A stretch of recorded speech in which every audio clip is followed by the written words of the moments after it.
Hey guys, we're continuing on in the book of First Peter this week. We're going to be moving into chapter 2, really focused on verses 4 through 9.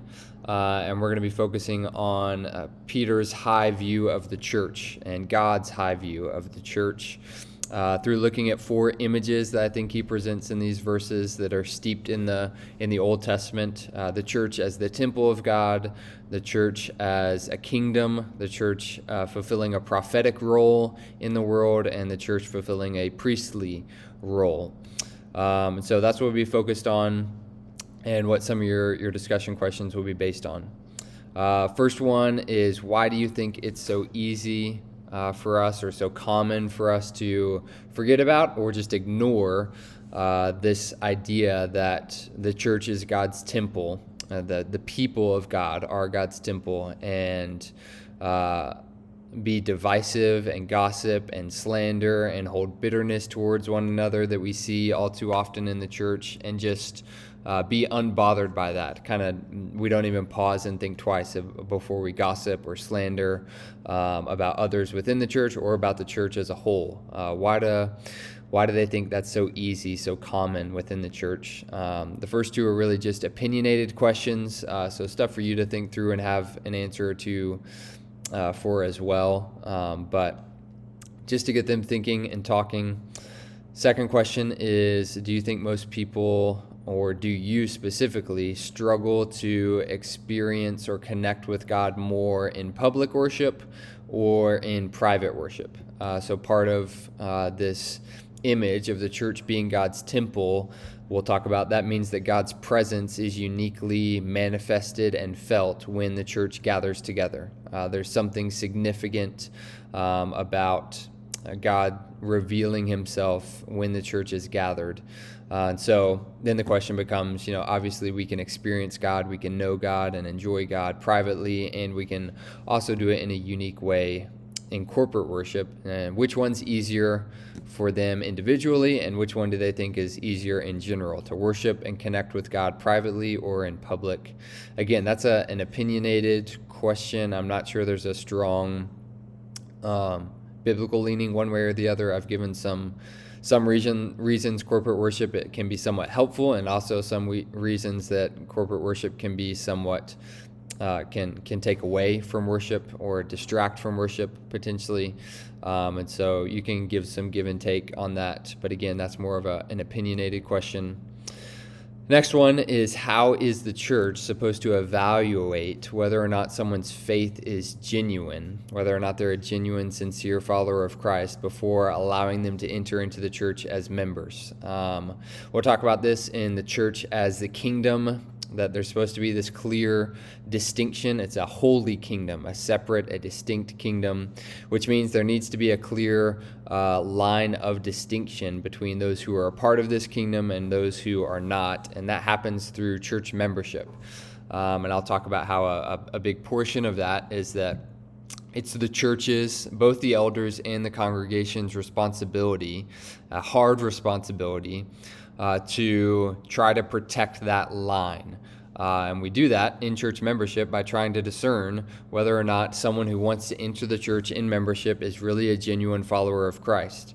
If they are, we want to welcome them in with open arms. If they're not, we don't just send them away packing, but we want to say, hey, I'm not sure that I don't know that you understand what you're saying. I think maybe you need more understanding, or maybe you have all the right answers, but we know, given the way that you're living your life, that there's a disconnect there. And we want to work on that and bring you to genuine, we'll say, faith or citizenship in the kingdom of heaven before we welcome you into the church as members. That's a big part of what church membership is supposed to mean. And so, but that's a hard responsibility. So you're asking them, how is the church supposed to do that? How are we supposed to tell whether or not someone's faith is genuine? I've given you some examples there. Obviously, it's a hard task. That's why people are wary of doing it, because it's so difficult. But it is a responsibility given to the church to do this with the best of our ability, to look at people's testimonies, to hear them present the gospel and make sure they understand it, to have a membership interview where you hear their faith and their life and get that perspective, to do life with them for a little while and see how they're living, and if that's consistent. This is a part of membership. It's a part of protecting that boundary. And again, it's not supposed to be, I'll say this in the lesson, harmful or discriminatory to keep this line. It's supposed to be helpful, that if entering into this kingdom by genuine faith means eternal life and not having that genuine faith means eternal death, it's really helpful to people for them to know which side of that line they stand on and not to be kind of straddling the middle with one foot in both camps. The next one, related. So if this is what church membership is supposed to do, or a big part of it, before you're admitted into the church as a member, the elders and the church at large is supposed to have a confidence that what you're proclaiming to be as a follower of Christ is genuine, your faith is genuine, your walk is genuine. Then why do you think, and I've gotten this question from a lot of our high school students before, why do you think the church, our church, and a lot of other churches sets our membership age at 16? Why 16? Why not 18? Why not 21? Why not 10? I've got some things for you to discuss there. This will be particularly helpful for the high school group. I think it's good for us, but it'll be good for the middle schoolers too. I think we should encourage our kids to do this when they're 16. Partially because of this reason, because it's them evaluating whether or not their faith is really genuine. And even if they need help evaluating that from the church at large, from us, from the elders, that's a good thing to do at 16 instead of waiting until you graduate to start really thinking about that. We want our 16-year-olds to really be thinking, is the faith that I'm practicing now my parents' faith, or is it authentic and genuine in my own life? And if it is, I should join the church. And if not, we've got 2 years to kind of work through that with them. So I think that's a big benefit for us as a student ministry if we can get kids to start really considering this when they're 16. Question number 5, the main point of the morning is to hold the value of the church really high and to try to bring us to take steps towards having the same view of the church that God does.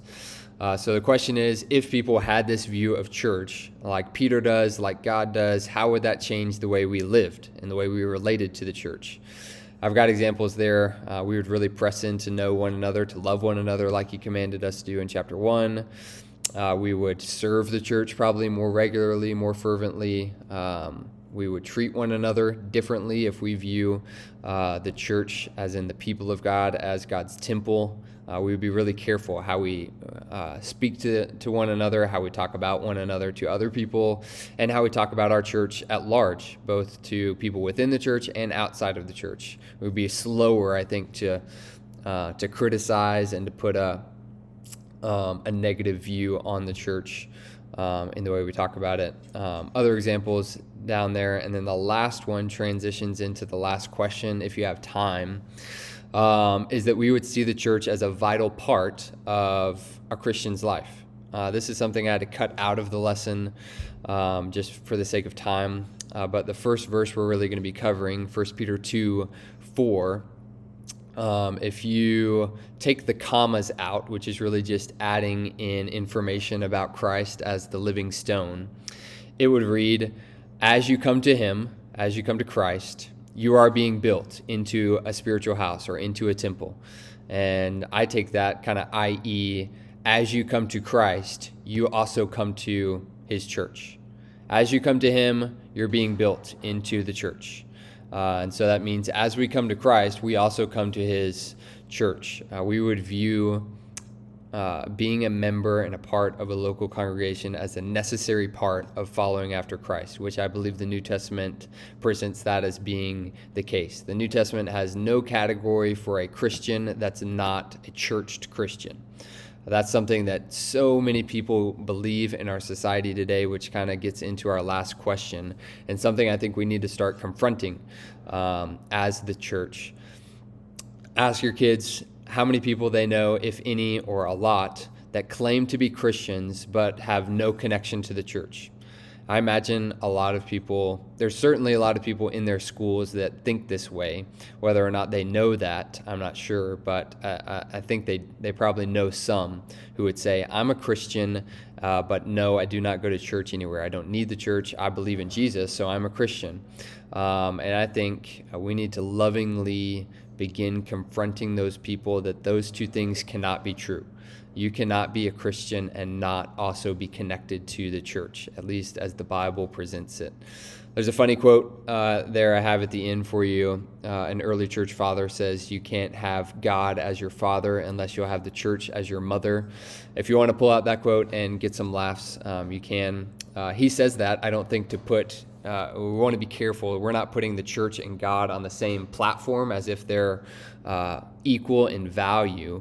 But I think what he's saying in that quote is that they are inseparable, that you cannot have one without having the other. So it's not that God and the church are equal in importance, but they are inseparable. If you want God as your father, if you want Christ as your savior, you can't have those things apart from a connection to the church. As you come to Christ, you'll naturally come to his church as well. And people need to know that, even though that's maybe an unpopular thing to say these days. That's the way the Bible presents it. That's the way Peter presents it in 1 Peter 2:4.